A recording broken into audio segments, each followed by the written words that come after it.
성도 여러분, 우리는 과연 하나님을 얼마나 크게 생각하고 계십니까?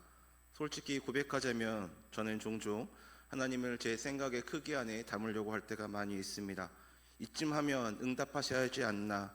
이 정도면 충분히 이해하실 수 있지 않나? 내가 이만큼 기도했으니 이제 뭔가가 바뀌어야 하지 않나? 마치 하나님께 점수를 매기듯이 제 기준으로 하나님의 일하심을 측정을 하려고 할 때가 있습니다. 그런데 오늘 본문을 보게 되면 조용하지만 단호하게 우리에게 말을 하고 있습니다. 내 생각이 너희의 생각과 다르며 내 길은 너희의 길과 다릅니다 라고 말씀을 하고 있습니다. 하나님은 우리보다 조금 더 큰 분이 아니라 비교 자체가 무의미할 만큼 다른 차원의 분이신 것입니다. 오늘 저녁 우리가 함께 이 여정을 함께 걸어가 보고자 합니다. 하나님을 설명하려는 그 신앙에서 하나님을 신뢰하는 신앙으로 옮겨가는 예배 시간 되기를 바랍니다. 먼저 생각할 것은 우리가 만드는 하나님의 크기에 대해서 먼저 함께 나눠보고자 합니다. 먼저 우리 자신을 정직하게 들여다보아야 할 것입니다. 우리는 언제 어떻게 하나님 우리의 생각의 크기 안에 가두려고 하고 있습니까? 본문 6절 말씀을 보겠습니다. 너희는 여호와를 만날 만한 때에 찾으라. 가까이 계실 때에 그를 부르라 라고 말씀하고 있습니다. 여기서 만날 만한 때라는 표현이 참으로 흥미롭게 다가옵니다. 히브리어 원문을 보게 되면 히마쪼라는 단어인데 이것은 발견되어질 수 있는 이라는 의미가 담겨져 있는 말입니다. 다시 말해서 하나님을 만나는 것은 우리가 하나님을 찾아서 발견하는 것이 아니라 하나님께서 자신을 드러내 보이실 때에 가능하다라는 뜻입니다. 주도권이 우리에게 있지 않고 오직 하나님께만 있는 것입니다. 하지만 우리는 이것을 자주 잊어버리기도 합니다. 우리는 기도를 마치 하나님을 움직이는 수단처럼 생각을 하면서 기도를 할 때가 있습니다. 내가 이만큼 기도했으니, 내가 이만큼 헌신했으니, 내가 이만큼 선하게 살았으니, 그래서 응답이 오지 않으면 실망을 하고 좌절을 하고 때로는 하나님을 원망하기까지도 합니다.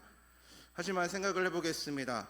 우리가 만드는 그 하나님의 크기가 얼마나 작습니까?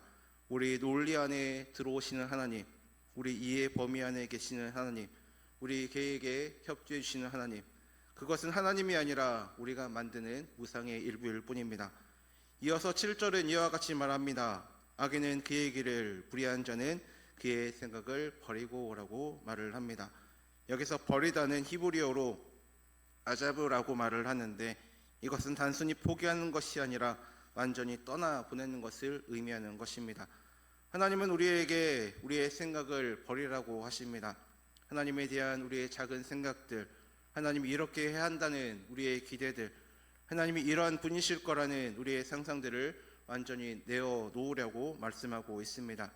왜냐하면 8절 말씀처럼 내 생각이 너희의 생각과 다르며 내 길은 너희의 길과 다르기 때문입니다. 성도 여러분, 이것은 절망의 메시지가 아닙니다. 오히려 우리에게 희망을 주는 메시지인 것입니다. 왜냐하면 하나님이 우리의 생각보다 작으시다면 우리는 우리의 문제보다 큰 하나님을 가질 수 없기 때문입니다. 하지만 하나님이 우리의 생각과 다르시다면 우리가 불가능하다라고 생각하는 것도 하나님께는 가능한 영역 안에 속해 있다라는 뜻입니다.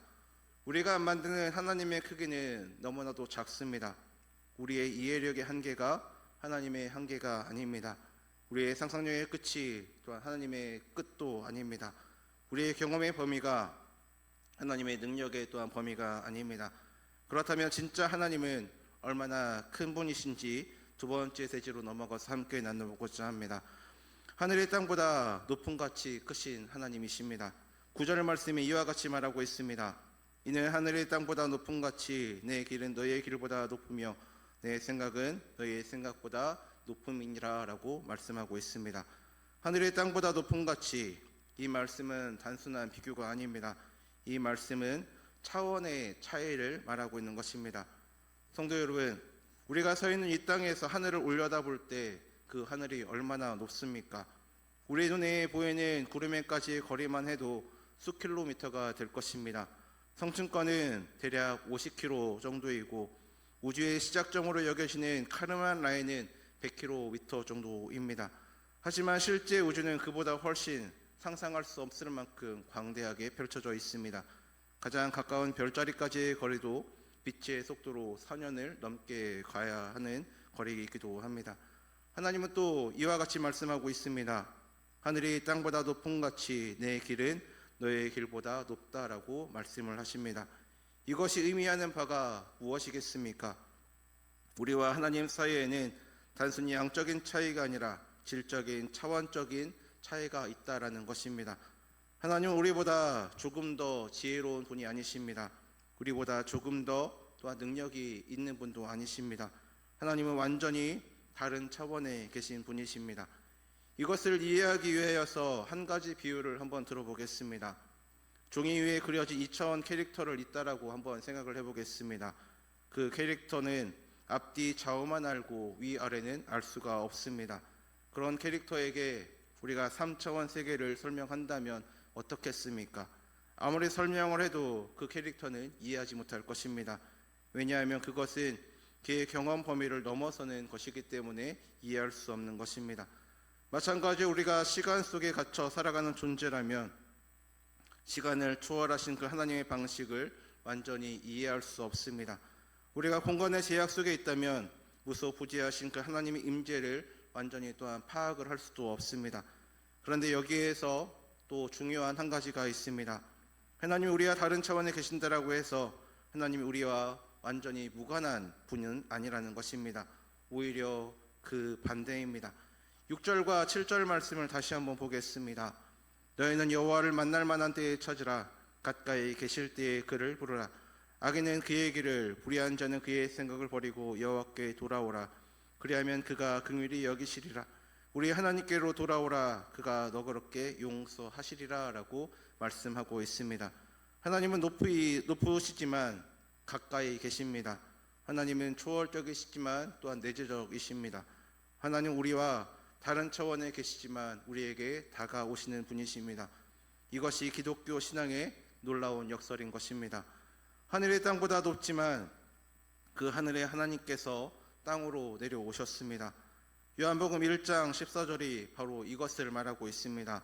말씀이 육신이 되어 우리 가운데 거하심에 우리가 그의 영광을 보니 아버지의 독생자의 영광이요 은혜와 진리가 충만하더라 라고 말씀합니다. 예수 그리스도는 바로 이 역설의 완성입니다. 완전히 다른 차원에 계신 그 하나님께서 우리와 같은 인간이 되셔서 우리 가운데 거하신다라는 것입니다. 그래서 우리는 하나님을 알 수 없지만 동시에 예수님을 통해서 또한 알아갈 수 있는 것입니다. 하지만 예수님을 통해 하나님을 안다는 것이 하나님을 완전히 이해한다라는 것도 아닙니다. 예수님의 제자들을 한번 생각을 해보겠습니다. 예수님의 제자들도 3년 동안 함께 예수님과 함께 살았지만 예수님이 십자가에 돌아가실 때까지 전혀 이해하지 못했습니다. 부활하신 후에도 또한 완전히 이해하지 못했던 것을 볼 수가 있습니다. 예수님이 승천하신 것을 보면서도 주께서 이스라엘 나라를 회복하심이 이때니까 라고 그들은 물었습니다. 왜 그들이 이와 같이 물었겠습니까? 그들의 생각이 하나님의 생각과 달랐기 때문입니다. 그들의 길이 하나님의 길과 또한 달랐기 때문입니다.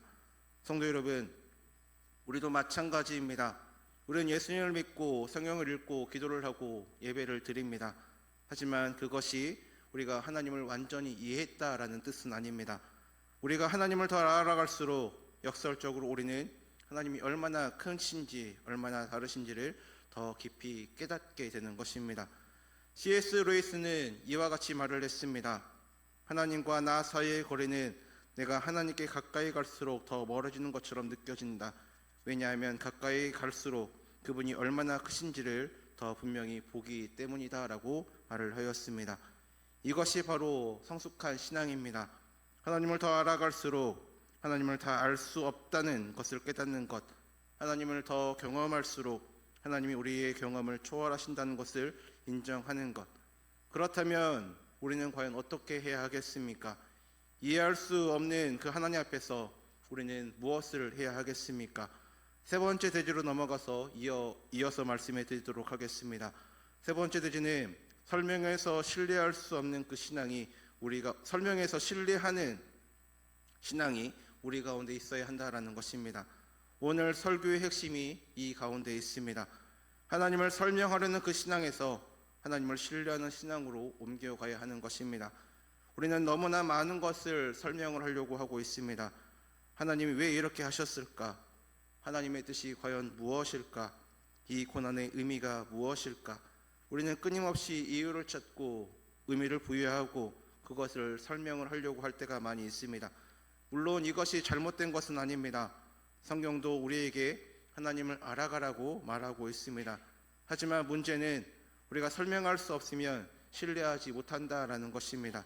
이해할 수 없으면 믿을 수 없다라는 것입니다. 그런데 본문이 우리에게 요청하는 것은 다릅니다. 7절 말씀을 다시 한번 보겠습니다. 악인은 그의 길을, 불의한 자는 그의 생각을 버리고 여호와께 돌아오라라고 말하고 있습니다.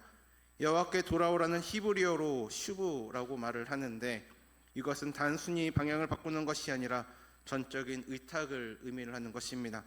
내 길을 버리고 하나님의 길로, 내 생각을 버리고 하나님의 생각으로, 내 계획을 버리고 하나님의 계획으로 완전히 옮겨가는 것입니다. 이것이 바로 신뢰입니다. 설명할 수 없어도, 이해할 수 없어도, 의미를 파악할 수 없어도 하나님께 모든 것을 맡기는 것입니다. 잠언 3장 5절과 6절이 이것을 아름답게 표현을 하고 있습니다. 너는 마음을 다하여 여호와를 신뢰하고 내 명철을 의지하지 말라. 너는 범사의 그를 인정하라. 그리하면 내 길을 지도하시리라 라고 말합니다. 내 명철을 의지하지 말라. 이것은 생각하지 말라는 것이 아닙니다. 내 이해력의 한계가 하나님을 제한하게 하지 말라는 것입니다. 내가 설명할 수 없는 범위 안에서만 하나님을 믿지 말라는 것입니다. 실제 우리의 삶을 돌아보게 되면 가장 큰 축복들은 우리가 설명할 수 없는 순간들에 만났던 것을 보게 됩니다. 요셉을 한번 생각을 해보겠습니다. 형들에게 팔려 애굽으로 끌려갔을 때에, 또한 보디발의 집에서 억울하게 감옥에 갇혔을 때에 그는 그 모든 상황을 설명할 수 없었을 것입니다. 하나님, 왜 이런 일이 제게 일어납니까? 당신이 제게 꿈을 주시지 않았습니까?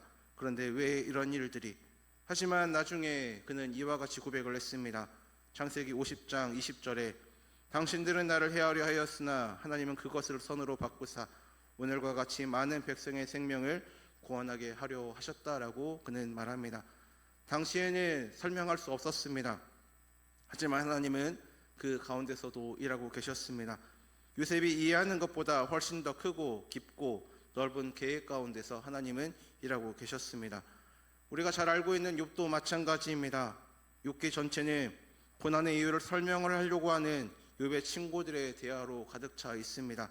그들은 온갖 신학적 설명을 동원하고 있었습니다. 하지만 결국 하나님께서 나타나셨을 때에 하나님은 고난의 이유를 설명해 주지 않으셨습니다. 대신 이렇게 물으셨습니다. 내가 땅의 기초를 놓을 때에 내가 어디 있었느냐라고 물으셨습니다. 하나님의 메시지는 분명합니다. 욥아, 내가 이해할 수 없는 것이 당연하다. 왜냐하면 나는 내가 상상하는 것보다 훨씬 더 크기 때문이다. 하지만 내가 이해하지 못한다라고 해서 내가 일하지 않는 것은 아니다. 그래서 욥은 42장 5절에서 이와 같이 고백을 했습니다. 내가 주께 대하여 귀로 듣기만 하였사오나 이제는 눈으로 주를 배움나이다 라고 마지막에 고백을 하게 되었습니다. 욥은 고난의 이유를 듣지 못했습니다. 하지만 그는 하나님을 보았습니다. 설명을 받지 못했지만 그는 하나님을 만났습니다. 그리고 그것으로 그는 충분했습니다. 성도 여러분, 이것이 바로 성숙한 신앙인의 모습입니다. 설명을 구하다가 하나님을 놓치는 것이 아니라 설명할 수 없어도 하나님을 붙잡는 것입니다. 사도 바울도 이와 같이 고백을 했습니다.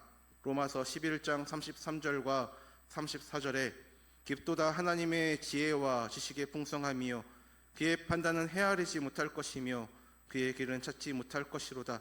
누가 주의 마음을 알았느냐? 누가 그의 모사가 되었느냐라고 말을 합니다. 바울은 하나님을 설명할 수 없다라고 고백을 했습니다. 하지만 그는 좌절하지 않고 오히려 이어서 36절에 이와 같이 말을 했습니다. 이는 만물이 주에게서 나오고 주로 말미암고 주에게로 돌아감이라. 그에게 영광이 세세에 있을지어다라고 그는 고백했습니다. 설명할 수 없지만 찬양할 수 있습니다. 이해할 수 없지만 신뢰할 수 있습니다. 이것이 바로 믿음인 것입니다. 히브리서 11장 1절이 이것을 아름답게 정의를 합니다. 믿음은 바라는 것들의 실상이요 보이지 않는 것들의 증거니. 믿음은 이해하는 것이 아닙니다. 보이지 않는 것을 붙잡는 것입니다. 또한 설명할 수 없는 것을 또한 신뢰하며 나아가는 것입니다. 내 생각으로 파악할 수 없어도 하나님께서 일하고 계신다는 것을 믿는 것입니다. 그렇다면 구체적으로 우리가 어떻게 해야 하겠습니까? 어떻게 설명해서 신뢰로 옮겨갈 수 있겠습니까? 먼저 우리의 기도를 바꿔야 할 것입니다. 하나님, 이것을 해주세요라는 기도에서 하나님, 당신의 뜻을 이루어 주옵소서라는 기도로 옮겨가야 할 것입니다. 예수님께서 겟세마네에서 하신 기도처럼 내 뜻대로 마옵시고 아버지의 뜻대로 하옵소서라는 기도가 우리 가운데 있어야 할 것입니다. 두 번째는 우리의 관점을 바꿔야 할 것입니다. 왜라는 질문에서 누구라는 질문으로 옮겨가야 할 것입니다. 왜 이런 일이 일어났는가가 아니라 이 일을 통해서 하나님은 누구신가를 물어야 할 것입니다. 마지막 세 번째는 우리의 자세를 바꿔 나아가야 할 것입니다. 하나님을 판단하는 자리에서 하나님께 판단받는 자리로 내려와야 할 것입니다. 하나님의 일하심을 평가하는 자세에서 하나님의 일하심에 순종하는 자세로 바뀌어야 할 것입니다. 성도 여러분, 오늘 우리는 중요한 진리를 함께 나누었습니다. 하나님은 우리의 생각보다 크십니다. 비교 자체가 무의미할 만큼 다른 차원에 계신 분이십니다. 하늘의 땅보다 높은 같이 하나님의 생각은 우리의 생각보다 높고 하나님의 길은 우리의 길과 다릅니다. 이것은 절망의 메시지가 아닙니다. 오히려 우리에게 희망을 주는 메시지입니다. 우리가 설명할 수 없다라고 해서 하나님이 일하시지 않는 것이 아닙니다. 우리가 이해할 수 없다라고 해서 하나님의 계획이 없는 것은 또한 아닙니다. 지금 성도 여러분 중에 오래도록 기도를 하고 있는데 응답이 없어서 힘들어하고 계신 분이 계십니까? 하나님 왜 이런 고난을 허락하시는지 이해할 수 없어서 또한 괴로워하고 계시는 분이 계십니까? 기도해도 기다려도 아무것도 바뀌지 않는 것 같아서 좌절하고 계신 분이 계십니까? 오늘 이 말씀을 기억하시기를 바랍니다. 하나님의 생각은 우리의 생각과 다릅니다. 하나님의 길은 또한 우리의 길과 다릅니다. 그것은 하나님이 우리를 사랑하지 않으셔서가 아닙니다. 오히려 하나님이 우리보다 훨씬 더 크고 깊고 넓은 사랑으로 우리를 사랑하고 계시기 때문입니다. 우리가 아무리 설명할 수 없어도 하나님은 일하고 계십니다. 우리가 이해할 수 없어도 하나님은 계획하고 계십니다. 우리가 볼 수 없어도 하나님은 늘 우리와 함께하고 계십니다. 그러니 이제 우리는 내려놓기만 하면 되는 것입니다. 설명하려고 하는 수고를 내려놓으면 되는 것입니다. 이해하려고 하는 그 집착을 이제 내려놓으면 됩니다. 내 생각의 크기 안에 하나님을 가두려는 시도를 더 이상 하지 말고 내려놓으면 되는 것입니다. 그리고 신뢰함으로 나아가면 됩니다. 설명할 수 없어도 신뢰하며 나아가야 할 것입니다. 이해할 수 없어도 또한 신뢰하며 나아가야 할 것입니다. 보이지 않아도 그분만을 신뢰하며 나아가야 할 것입니다. 왜냐하면 하나님은 생각보다 크신 분이시기 때문입니다.